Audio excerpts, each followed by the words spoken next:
If I invite you somewhere and you ask me who else is going, you're uninvited. Am I not enough? Okay? Oh, I'm not okay with that at all. I couldn't agree with you more, Ben. Yeah, it's not right. It's not right. Who else is going? Your mother.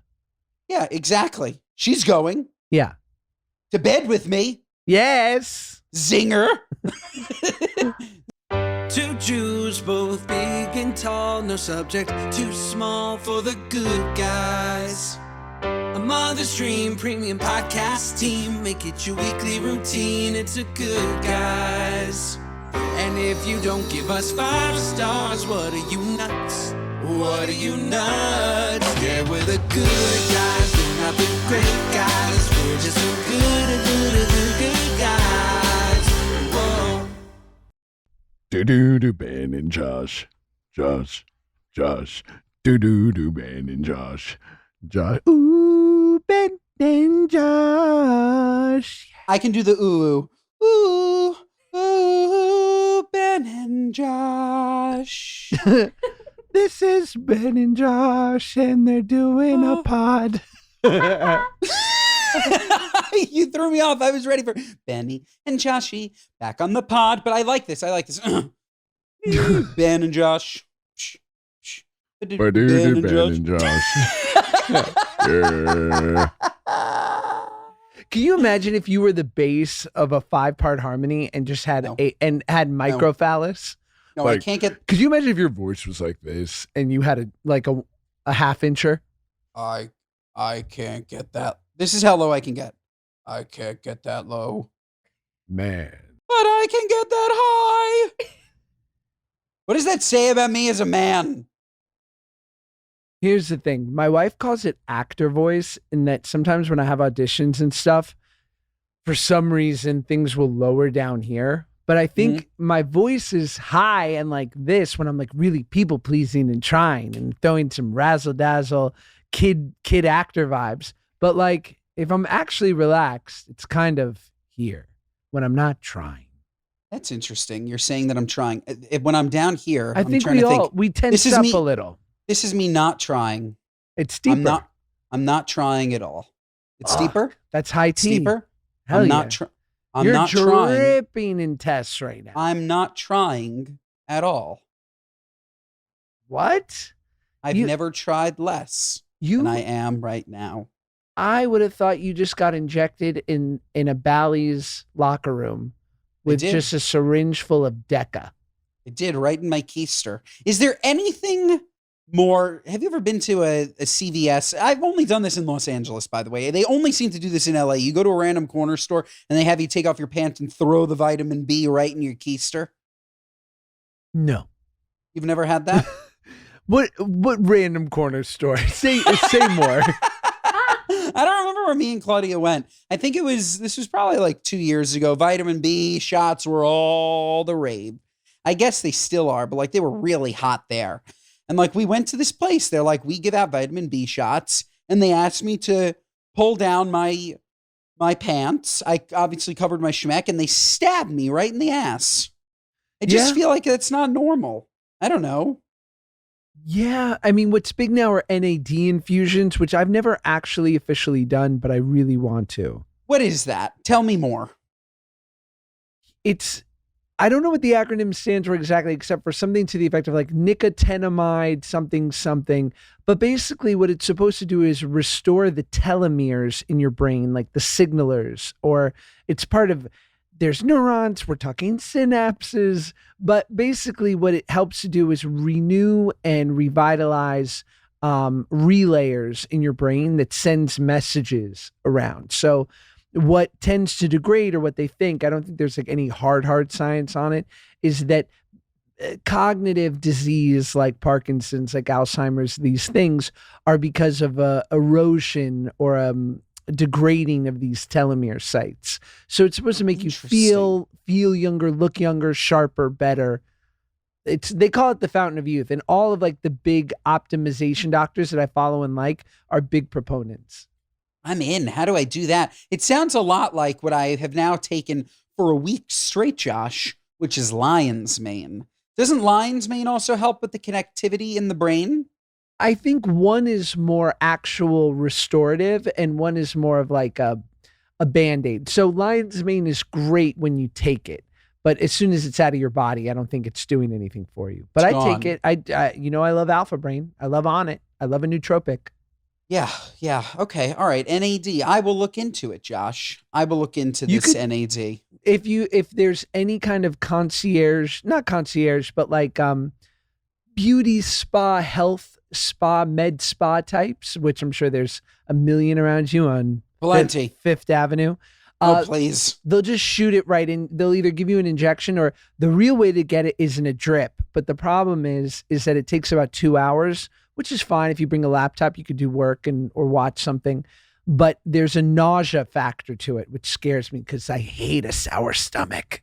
No, terrible. I'm now thinking there was a period of time, Josh, I was getting IVs left and right. I loved them. I would have like a night out on the town. I'd wake up in the morning, text the person, IV would come to my house. Mm-hmm. It's just like, that is crazy talk. Like now I don't know why I wouldn't do that now. Back then it seemed completely normal just to get an IV in my house. I don't need an IV. Well, I'll drink some water. I understand a drip with things in it, but I was just getting like a standard IV. Just saline? It was really just, maybe there was some other, like some glutathione or gluta, whatever. Yeah, some vitamin B's and D's and all that stuff. But like, I didn't need it. I was doing it it was like once a week. You don't need it that frequently. Well, you were probably getting it because you were partying way more than you do, or just at least drinking way more than you do now. Drinking way more than I do now, for sure. I would feel awful and I would get it and it would make me feel like $1 million. It is the cheat code to a hangover. For sure. I mean, absolutely. If you get a bag full of saline, Myers cocktail in there with a little bit of glutathione for antioxidant, and some paracetamol, some acetaminophen, so they put in some that Put good this man in the Tylenol. pit. Put him in the pit. Dude, I'd crush it. The reason when you feel drunk is because your body doesn't have enough water to run its Krebs cycles. And so, that's why you feel hungover. And so basically what you're doing is you're flushing the body with everything that it's sort of been begging for. So yeah, I would do it too. But when you get these at home, here's the problem, Josh. These are the nurses that, I don't know if they can't work at a hospital. I don't know what they're doing in my house, but they're typically terrible at finding the blood vessel. They're terrible. I get like 3 or 4 stabs. I don't know about you. I have bad veins. I've always had bad veins. Like if you come looking for my veins, they're going to be hard to find. I don't know why. Once you get them, no problem. But I would get stabbed frequently. It was no good. No good. But have you ever been this thin? Because I used to be. That's the same as a seatbelt extender when they go, we're going to have to draw from your hand. I'd be like, yes, they would draw from my hand. Oh, you're saying that's just because I was morbidly obese. Yeah, because you were a fat bastard. So they couldn't find my veins through all of my triglycerides. That's what you're saying. You are so hurtful. When you go into Quest Labs and they're like, get out the ultrasound. Dude, that's my life, bro. They used to, like, my mom used to always say, like, you're going to have to do it in his hand. I'd be like, Ma. Yeah, they would do it in my hand. I don't need your help. I would always get it in my hand. Always, no matter what. I never really thought about it. No, I'm still looking. I just don't have very good veins. They're just not. I don't know. Maybe I'm still too fat. I'm also, by the way, I was going to say, I'm here talking about how I'm skinny. I'm still a little too fat. You are skinny and your arms are thin. Here, take your hand and grip your bicep with whichever, grip it really tight. And now ball your hand in a fist. Yep. Pumping it. I'm do pumping that it. for like, just hold it for 10 seconds. And then I have one. Okay, go fine. tight. And now take your left hand and palpitate, go like that, palpitate the vein. Like, no, right where you're on the other side of your elbow, on the opposite side. Yeah, right here. And it should make your vein come to the surface. You notice it? Straighten your arm, straight. This is as straight as it goes. I'd be such a terrible phlebotomist. No, I have 2 veins. Straighten your arm, fatty. I still, by the way, I can't, this is as straight as it goes.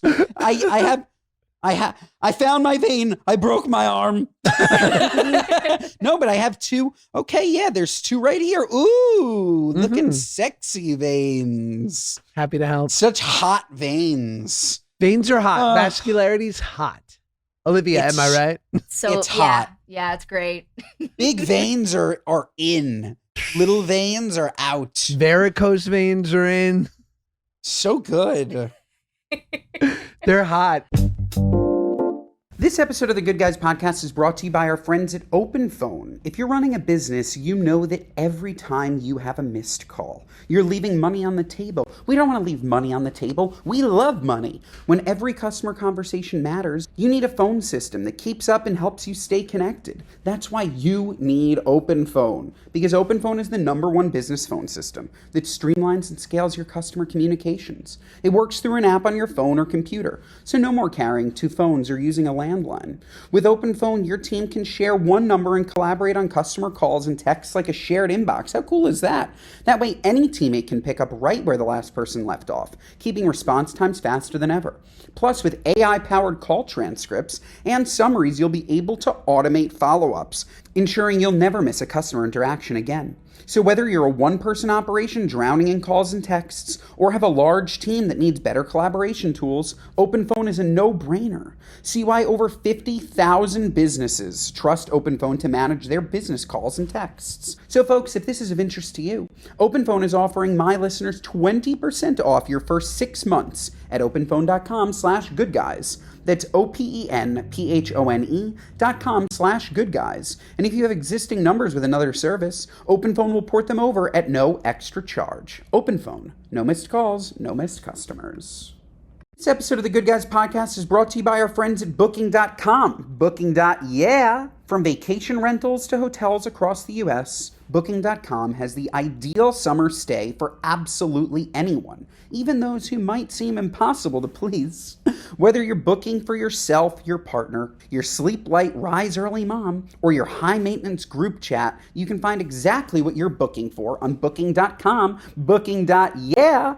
Folks, we're talking about the group chat today, okay? We have a boys' trip. Maybe we're going golfing. We love a good golf trip, okay? But accommodations are always an issue. That is before I discovered Booking.com. If I could find my perfect stay on Booking.com, then anyone can. Find exactly what you're booking for on Booking.com, Booking.yeah. One year we went to Sea Island in beautiful Georgia, okay? It is an absolutely gorgeous golf course, gorgeous place. But, you know, the rooms are a premium at that resort, and the houses are just so gorgeous. And I found a house on Booking.com. That's right. I booked a beautiful estate. We were looking out at this gorgeous water. This beautiful house came with a hot tub, a pool, 6 bedrooms. It was absolutely fantastic. Of course, I took the master suite. I did find it, okay? Don't come for me. I found it. I deserve the nicest room, don't I? Should I not have taken the nicest room? I don't know. But folks, if I could find my perfect stay on Booking.com, then anyone can. Find exactly what you're booking for on Booking.com, Booking.yeah. Book today on the site or in the app. Yeah, it's interesting how I remember I was doing this movie, this cold weather Western in Romania, and it was at such a funny time in my life. Basically, this director, nice enough guy, but he was like, I don't think you're going to know this reference. Have you ever seen the movie Rushmore? No. You've seen it, Olivia? Yes. Is it about our forefathers? You'd think. It's one of the greatest movies ever. You must see it. It's with Jason Schwartzman, and it's Wes Anderson's second movie. Ooh. So it was like really the movie that put him on the scene. It's Jason Schwartzman and Bill Murray.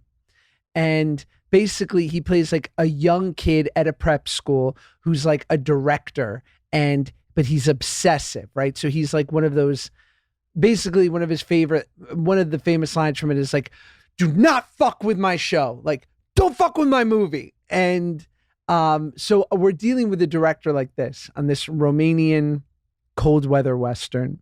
And it's a $2 million movie, which in Romania at the time was the equivalent to having almost $7 million. So we had a little bit of scratch. And we're shooting, and it's negative 50 degrees. We're at the top of the Carpathian Mountains. It's so cold that we would get back to the hotel, And the medic on set was a Romanian paramedic, and he goes, "No problem. I know you're a little depleted. I'll give you a IV intravenous cocktail." And I said, "Moosh, great." So me and the other actor, we're getting hooked up to IVs every night. But I've told this story before, and I'll never forget. We've got horses. It's the coldest day we've shot, negative 54 degrees. And the winds are whipping. And the animal wrangler / craft service guy comes up to the director and he goes, "Listen, not a big deal, but frost is beginning to develop on the horse's belly. And if we don't stop shooting, it will be minutes."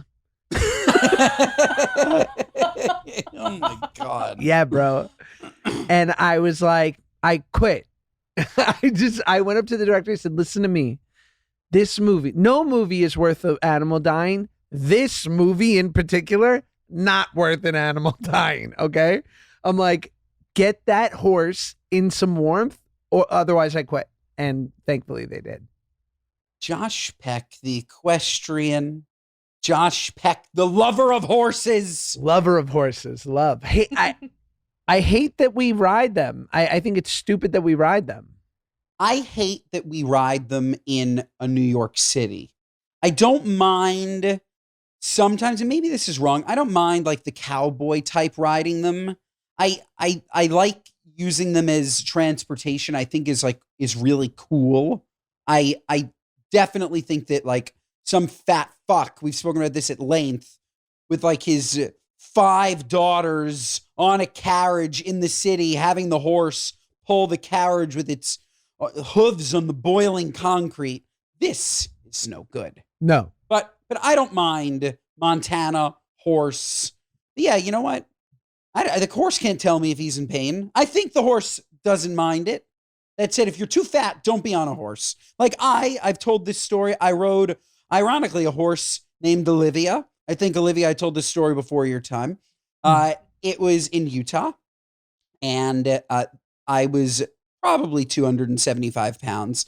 And the horse, Olivia, was a Clydesdale. She was enormous, enormous. That said, she still took my ass up a mountain, and there's no way she was happy. Oh, my God. No way. No way. It wasn't like we were just like going in circles. I was mountain climbing on a horse. This is no good. Can I play Olivia the horse?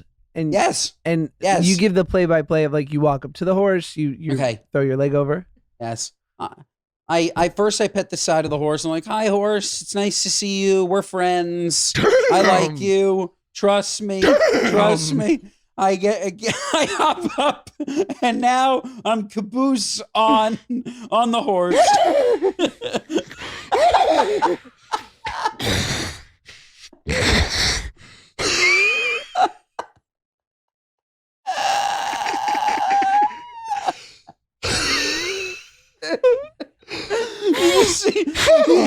You just see the guide go up to the horse and give her a nice shot of an inhaler. He's like, "Oh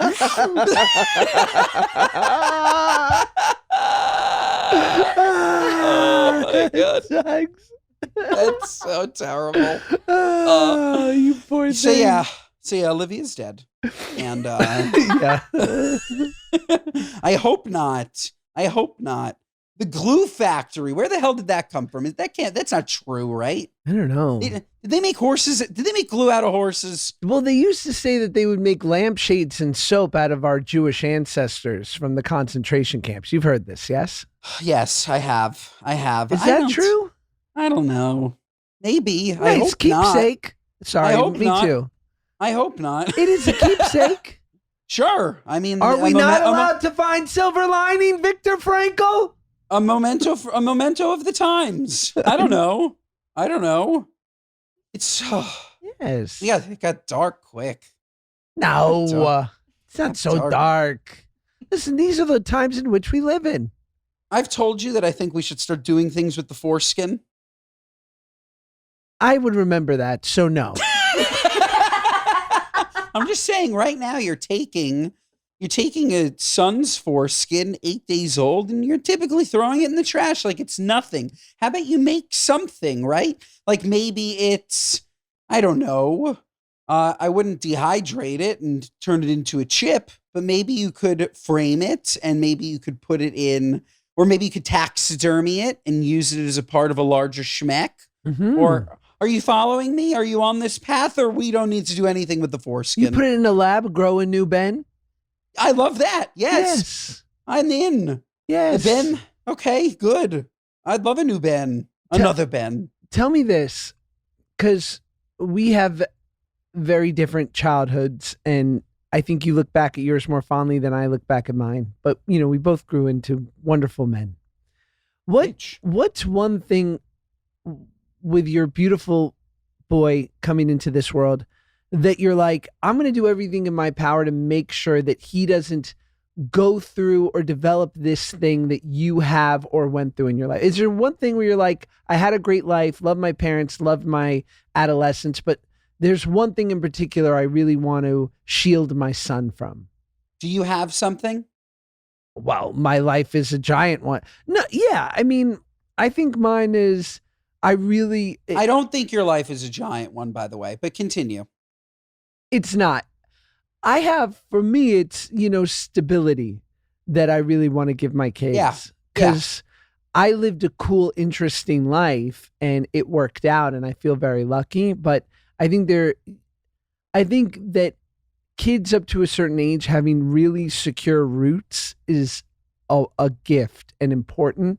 And it makes them willing to take risks later in life. Yes. Yes. Totally. What would I change? The question was, what do I want to shelter him from that maybe I experienced? Yeah. It's a really, really good question. One, I want to shelter him in general. I think that people go back and forth on this, and I guess it changes if you don't live in a big city.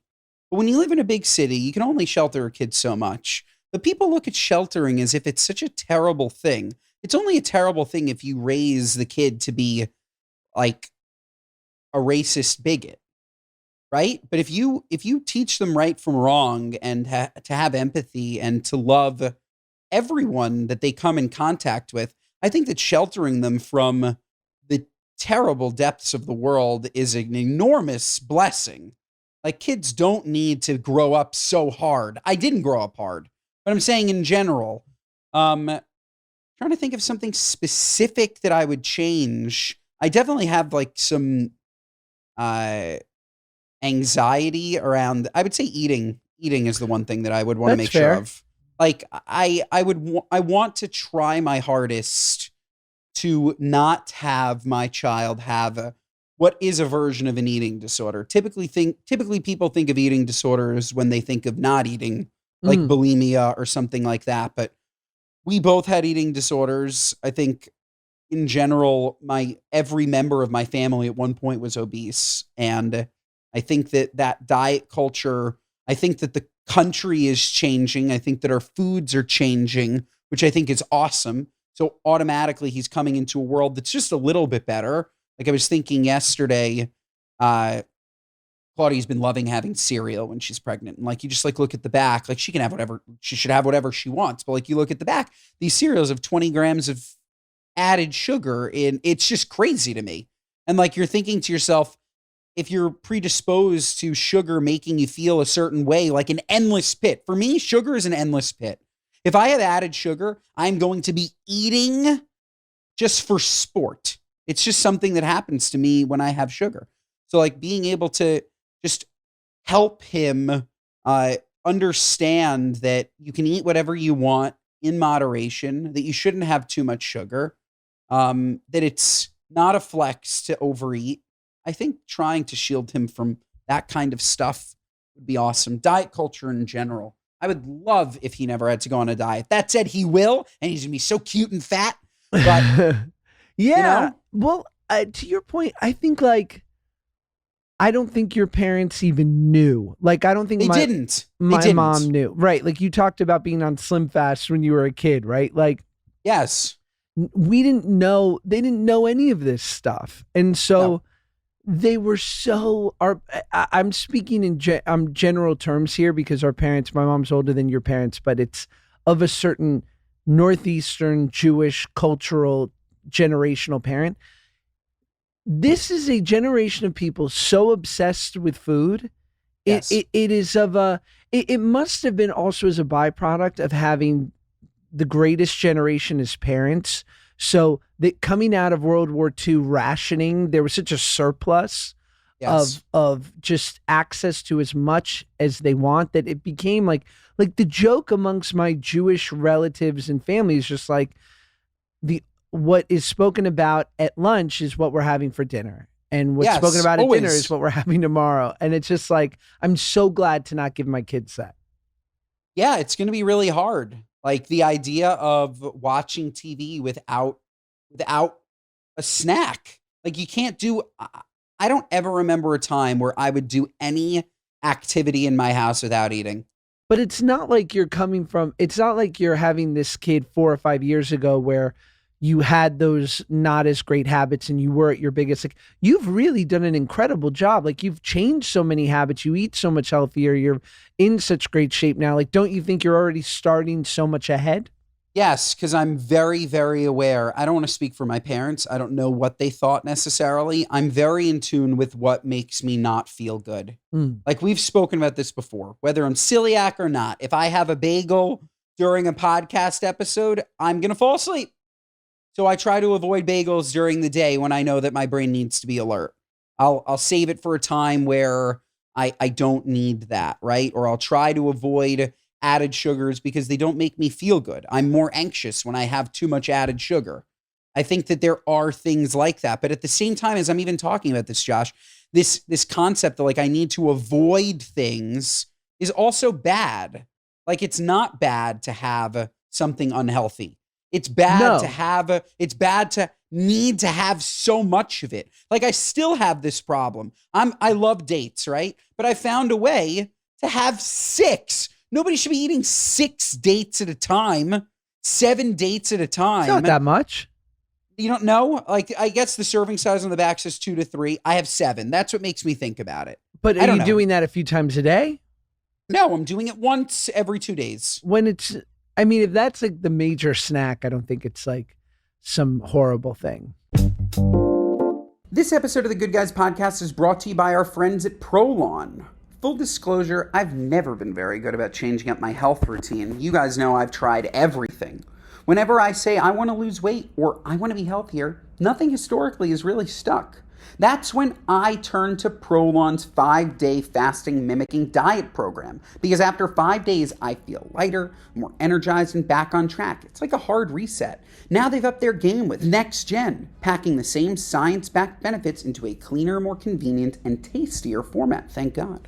Prolon, folks, is a plant-based nutrition program featuring soups, snacks, and beverages designed to nourish the body while keeping it in a fasting state, triggering cellular rejuvenation and renewal. You heard that right. You're eating while your body thinks you're fasting. It's genius. Next Gen builds on the original Prolon with 100% organic soups and teas, a richer taste, and ready-to-eat meals. Developed over decades at USC's Longevity Institute and backed by top U.S. medical centers, Prolon has been shown to support biological age reduction, metabolic health, skin appearance, fat loss, and energy. Is that something you might be interested in? Well, it was for me. I did it. I loved it. I've never felt better. 5 days, I was like, holy crap, I feel amazing. My body thought I was fasting. My body loves when I fast. That's why I try. I do my best. I do my best not to eat before 12. Okay, Josh, he eats like from 1 to 4. I've never seen, he doesn't eat, or he does eat, but it's crazy. He's always in a fasting state. So that's why he also loves Prolon. So folks, to help you jumpstart a plan that delivers real results, Prolon is offering Good Guys listeners an exclusive chance to be among the first to try Next Gen with 15% off site-wide, plus a $40 bonus gift when you subscribe to their 5-day program. Just visit prolonlife.com/goodguys. That's prolonlife.com/goodguys to claim your 15% discount and your bonus gift. prolonlife.com/goodguys.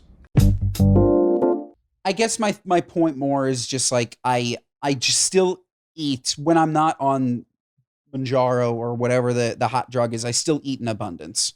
That's still my problem. It's not what, it's how much. I will eat a salad, but I will eat the biggest fucking salad you've ever seen with 250 grams of chicken. And even when I'm full, I will eat and eat and eat. And I would love nothing more than for him not to have that addictive personality towards food, because it's crippling. It's a crippling feeling to know that you are too full and to eat more.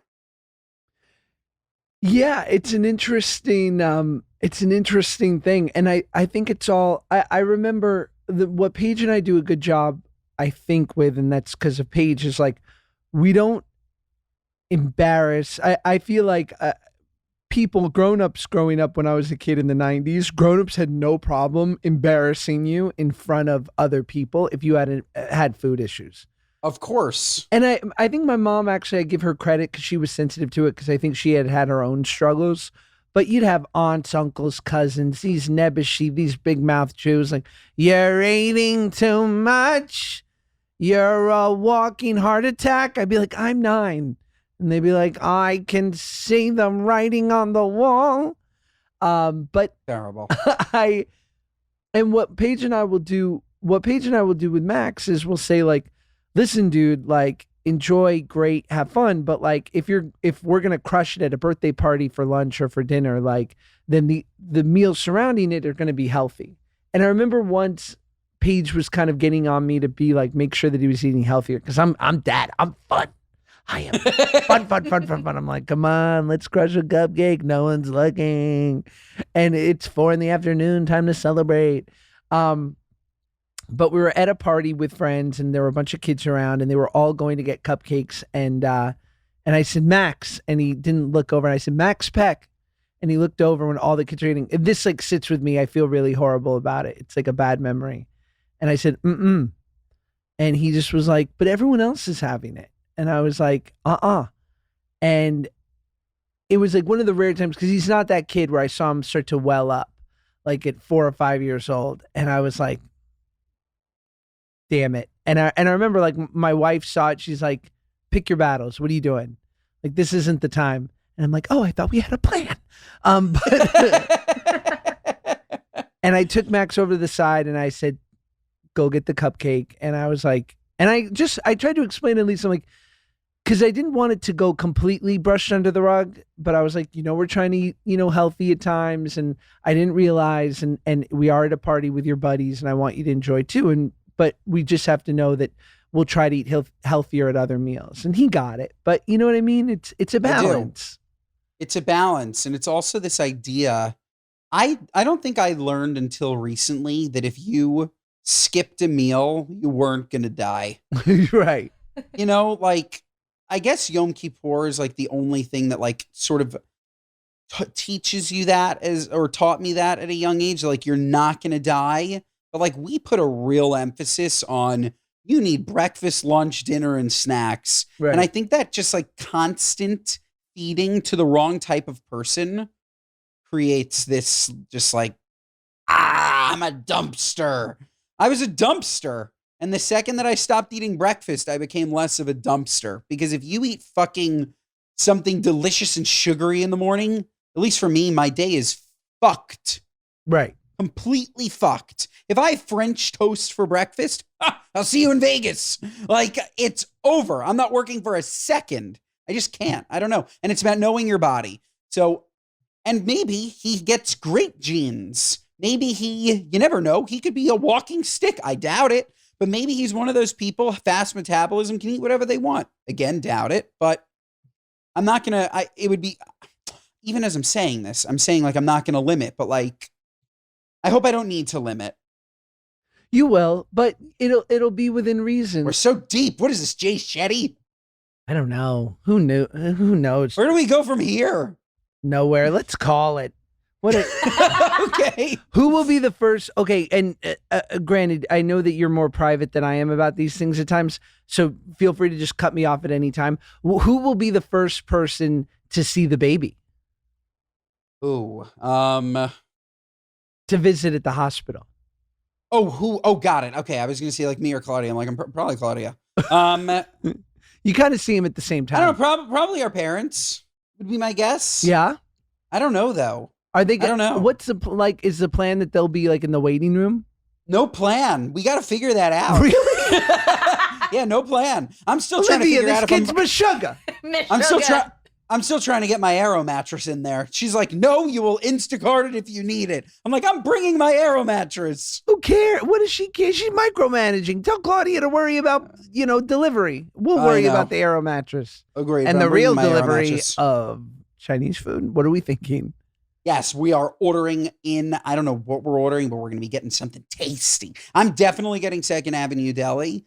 Good question. What is she going to eat? She loves a good chicken finger. We'll get her a nice chicken nuggets, maybe a McDonald's nug or something. She'll love that. Yes, nothing says baby like thigh meat. Yes, gorgeous. Love it. I want to see Claudia housing those little boots, those little chicken nugget boots. So delish. Ooh, what did Paige eat in the hospital? She's a big, she doesn't eat, I guess she doesn't eat fish. I was going to say, like, is she like a sushi? Because Claudia doesn't eat sushi. So like all these like limits, like, oh, you can't eat this. Claudia doesn't eat that shit anyways. Right. She's Paige is vegan, but there's Joan's Chinese chicken salad, no chicken salad. It's a very famous LA salad. You had it. I took you there after our hike last time. Delish. So I know her. She'll be wanting that. That's an amazing spot. They give you a nice metal bowl to eat out of. It's class. That's class. You know what are the best bowls? Metal or wooden? Yes. Wooden, I just sometimes think, did you wash it? Metal, I love because it stays nice and cold. It's like when you go to a restaurant and you get a metal straw. Oh, that's class. A cold metal straw with your Diet Coke elevates it to another dimension.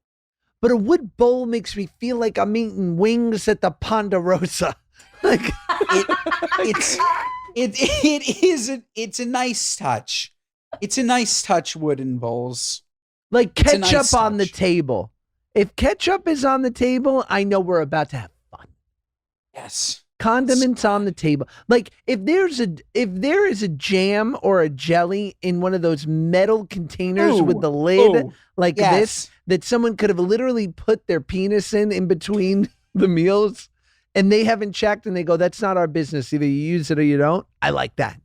Have I mentioned jelly on this podcast before or no? You don't stop mentioning. No, I don't know.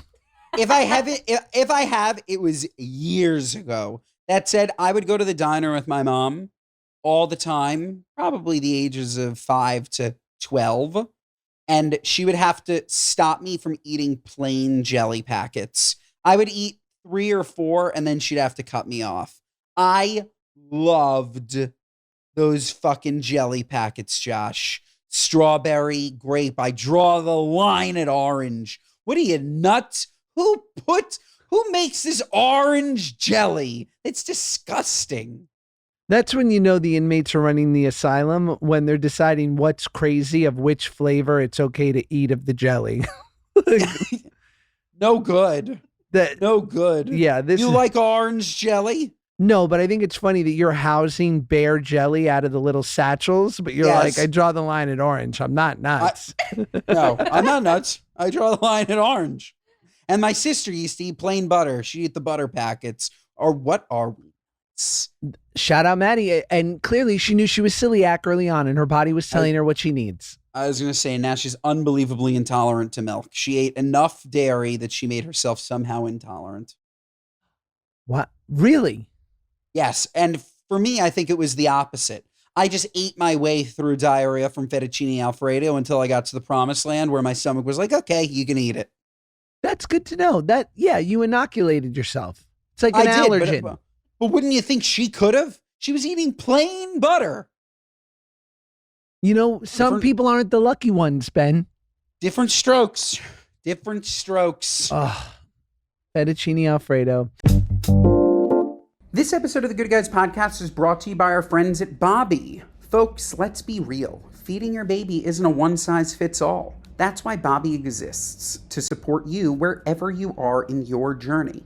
Whether you're exclusively formula feeding, combo feeding, or just need a backup can in the pantry, Bobby's got your back. Bobby's formulas are USDA clean, clean label certified, and modeled after breast milk, so they're easy on tiny tummies. How cute! Choose from their OG much-loved organic original infant formula, their grass-fed whole milk recipe, which is the gentler option for sensitive babies, or their exciting new organic whole milk recipe, the world's first and only. Bobby is proudly mom-founded and mom-led. The entire team is moms that set a new standard for infant formula, and over 500,000 parents trust Bobby to nourish their babies, and they're just getting started. Folks, today, if this is something that interests you, Bobby is offering an additional 10% off your purchase with the code GOODGUYS. Visit Hi Bobby, I love that URL, Hi Bobby to find the Bobby formula that fits your journey. That's HIBOBBIE.com with the code GOODGUYS. This episode of the Good Guys podcast is brought to you by DraftKings Casino. Spring is in full bloom on DraftKings Casino. New offers and promos are sprouting up daily. Right now, new players can play $5 on anything and get 350 casino spins instantly on a featured slot game. Download the app and sign up with code GOODGUYS. Take the featured slot for a spin and explore thousands of others in the DraftKings game library. Check back daily to claim the hottest offers and promos on DraftKings Casino. The crown is yours. Gambling problem? Call 1-800-GAMBLER. In Connecticut, help is available for problem gambling. Call 888-789-7777 or visit ccpg.org. Please play responsibly. 21 plus. Physically present in Michigan, New Jersey, Pennsylvania, West Virginia only. Void in Connecticut and Ontario. Eligibility restrictions apply. New customers only. Non-withdrawable casino spins valid for featured game only and expire in 168 hours. See terms at casino.draftkings.com/promos. Ends June 15th, 2025 at 11:59 p.m. Eastern Time. Should we get to a story? Yeah. Well, someone said in the New York Post, I had a threesome with a bisexual woman and my dead husband's ghost. He finally got his happy ending. He's her, boo. A UK widow brought new meaning to being with someone in spirit after allegedly having a threesome with a woman and the ghost of her dead husband. I don't believe in a literal afterlife, but I felt his presence as we hooked up. Nikki Wake, 53, told James Press while describing her alleged post-mortem menage a trois. That's cool. It is cool. I don't really understand it, but it's cool. Like, he was there watching. This isn't really a threesome. This is more of a spiritual threesome. Right? But there's no... It was it was a spiritual cucking. Yeah. Diddy's new album. I sent you a Diddy, like somebody who like the new lawsuit. She wrote that he has a penis the size of a Tootsie Roll. That's now we're getting cruel. Tough. That's tough. Isn't the guy going through enough? That's tough. A penis the size of a Tootsie Roll. I can't even understand. That's not a micro penis. That's nothing. Have you ever seen these micro penises? Yeah, Nick Antonian, my friend Jonah. He's a micro penis? I know it. I've seen it. It's like an elevator button. Ding dong. Yeah, it's crazy. Oh my God. It's a lot. We haven't spoken about Nick. When you want to make a video, just a dumb, hilarious video, do you just have like, hey, Nick, I want to make a dumb, hilarious video, and that's what you do? Yeah, Nick Antonian's one of my best friends and one of the funniest people I know, and he's down to clown. He's D4W, down for whatever. There's nothing better than that, than a friend that just like you call them and he's down. Yeah. We all need more friends like that. Not ones that are going to ask questions. Not ones that are going to say, who else is going? I fucking hate that. If I invite you somewhere and you ask me who else is going, you're uninvited. Am I not enough? Okay? Oh, I'm not okay with that at all. I couldn't agree with you more, Ben. Yeah, it's not right. It's not right. Who else is going? Your mother. Yeah, exactly. She's going. Yeah. To bed with me. Yes. Zinger. Zinger.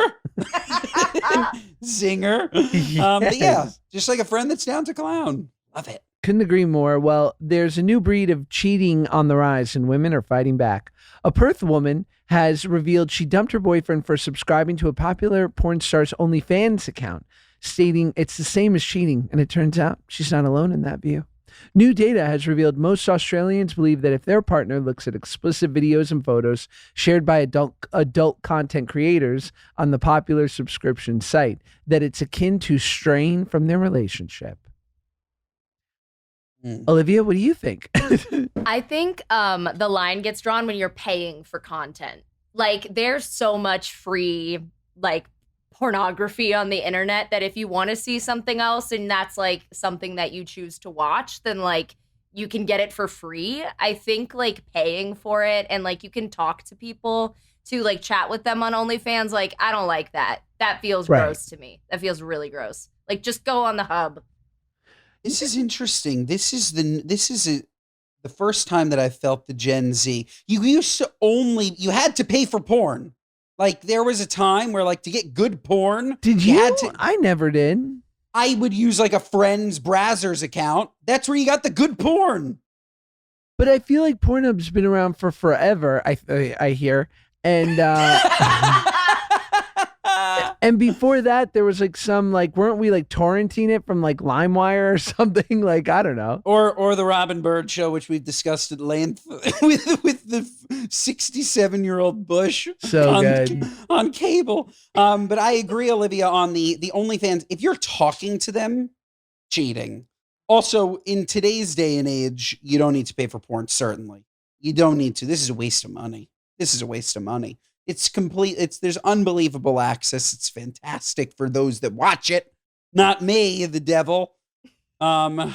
When we had Kid David on the pod, he was saying how, you know, Gen Z sort of has these new norms with filming, and they're much more sort of open and free with the idea of sort of documenting their romantic interludes. Olivia, and feel free not to answer, but do you find like women are more into porn lately, or no? I would say, I don't know if it's more into it. I think it's just more open? vocal. Yeah, more open and like vocal about it. Because like girls probably, I mean, I don't know, like everybody has. Like, you know what I mean? I don't know. It's not like as much of a taboo, I think, for women as it once was. There are people who like never went there, but I just think there's more of a conversation around it now.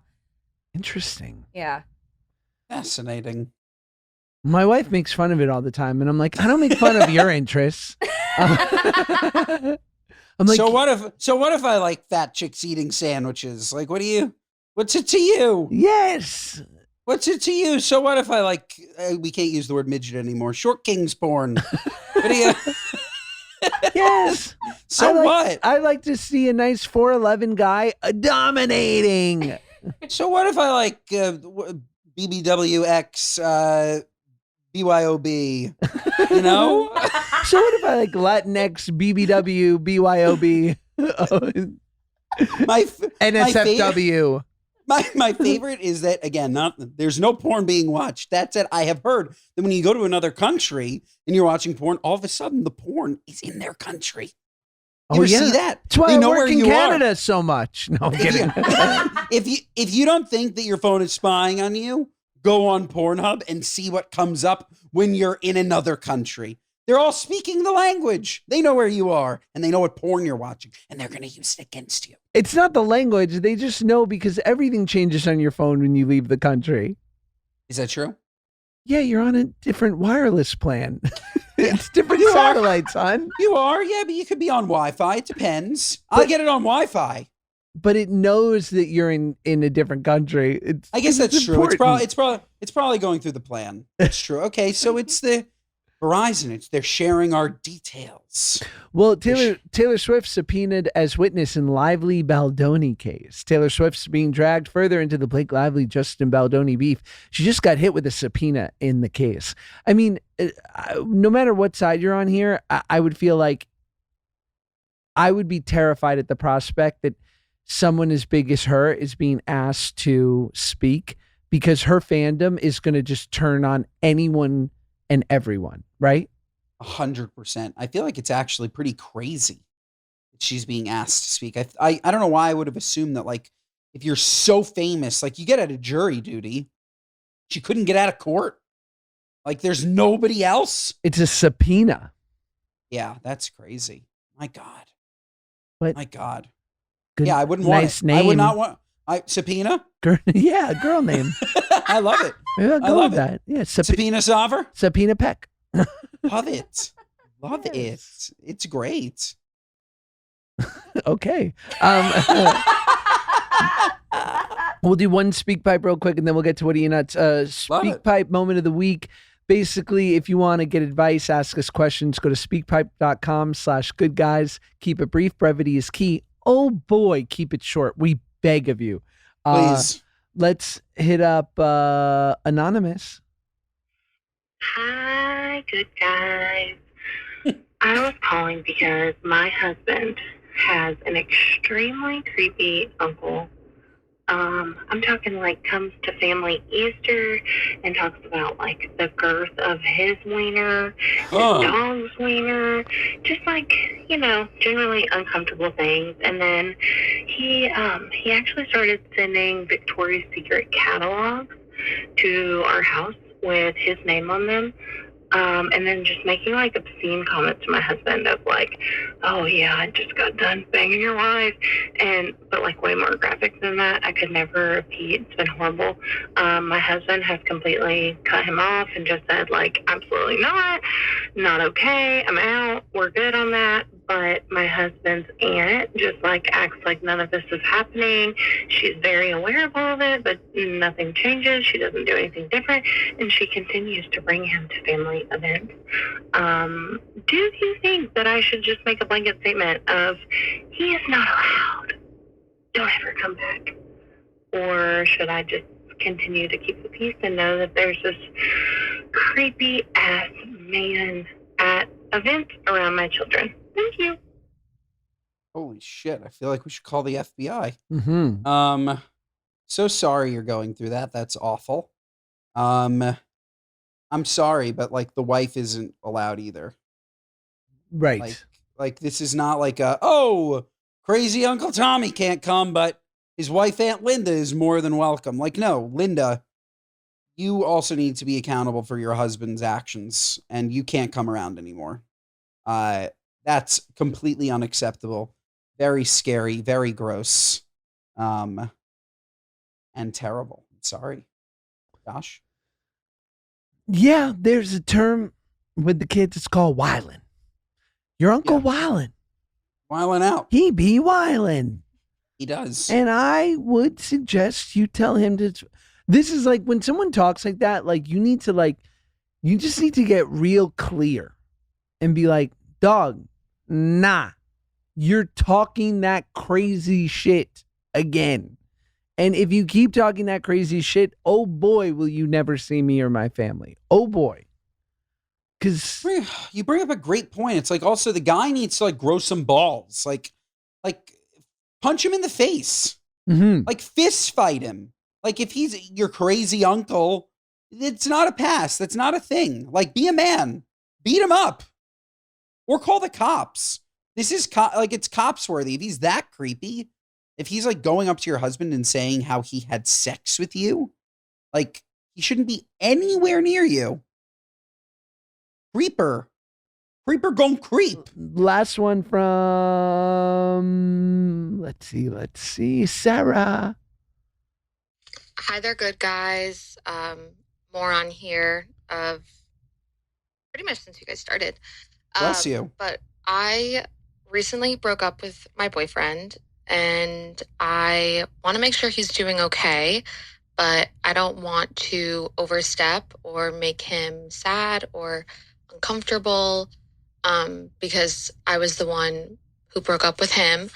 But I just was kind of looking to know, like, what is a male's perspective on the person reaching out to them if they're the one who broke up with them. I don't see us getting back together in the near future just because of logistical reasons. We're doing long distance, and neither of us were really going to make that next step into moving to the other. But I still obviously have love and care for him. And I just want to check in on him and make sure he's okay. Would appreciate your guys' input. Thanks. It's a tough one. I have felt compelled after breakups to wish that person a happy birthday, see how they're doing. And it's been advised to me to just leave. I would agree. I think that it's a little selfish, to be totally honest. And what he would end up feeling is, because this is the mind of a guy, at least a guy that got broken up with, he would end up feeling like, oh, if she's checking up on me, there's a chance. Right. Right? You're giving him false hope. So it's selfish because you're getting the answer that you need, that he's okay, but in turn, you're hurting him deeper, and you're probably stopping him from getting over you. So I wouldn't. Right. Like, I'm real stupid, guys, and Olivia knows. And so I remember I had dated this girl, and she reached out and was like, oh, I wanted to grab something that I left at your place like 3 months ago. And I was like, oh, been wondering when you'd want that. Absolutely. And my friend said, she clearly wants to hook up with you again. And I was like, nah, she just needs her Xbox controller. And he was like, okay. And then later that night, I was like, I was not expecting this. And she's like, why do you think I got my hair done? I was like, it looks great. That's funny. What are you nuts? Yeah, let's do it. What are you nuts? Do it. Go. No, you go, People- Ben. People, places, and things, something sticking in your craw. You look at the lady on the street. She's barefoot. What are you nuts? Put on some shoes. That could be my what are you nuts. No, but my what are you nuts, Josh, is I don't know if I'm assuming that this isn't just a New York thing, but it would be classic if it was just New York. You go into an apartment building, you can't have 13 floors. Yeah. like it's really dumb. It's really dumb. You're on the 13th floor. You have to call it 14, but it's really 13. We know it's I wonder if this is just like a New York thing, if this happens everywhere. I understand 13 is an unlucky number. We still have 13th as a day of the month, right? Friday the 13th, we feel a little queasy about. Maybe don't like see any black cats on Friday the 13th, but we didn't completely erase it. Landlords completely erased it. It's so strange. What are you, nuts? So true. I agree. And if you live on the 14th floor, you know what's up. You live on 13 and you're going to die. Yeah. My what are you nuts is from, as I said before, my clubhouse, Costco. I recently was at Costco and obviously, like any great American, love the samples, always want to see what's being sampled. And I go by one sample stand and the sample was Oreos. What are you nuts? I don't need to sample an Oreo. No one does. It's an Oreo. I know what that tastes like. No, it's a gift. Yes. Thank you for the Oreo that I knew tasted delicious, which is why I picked it up. It will not in any way, shape, or form encourage me to or not to buy Oreos because I know what they taste like and I'll buy them on my own goddamn time. Yes. Give me a sample of something I never had. That's nuts, honestly. And such a waste of money. What is Nabisco doing? That's like you're at Costco and they're sampling Coke. Like, right. Like, I know what Coke tastes like and smells like, you know? Like, I don't know. Like, could you imagine stopping and biting it and being like, get a couple sleeves. This is a good batch. Nuts. Nuts. You know what else is nuts, Josh? What, Not Ben? giving this episode 5 stars. That's nuts. What are you, nuts? Listen to us wherever you get your podcasts. Watch us on YouTube. Share our clips. Instagram and YouTube. Mondays and Thursdays, folks. We will see you next time.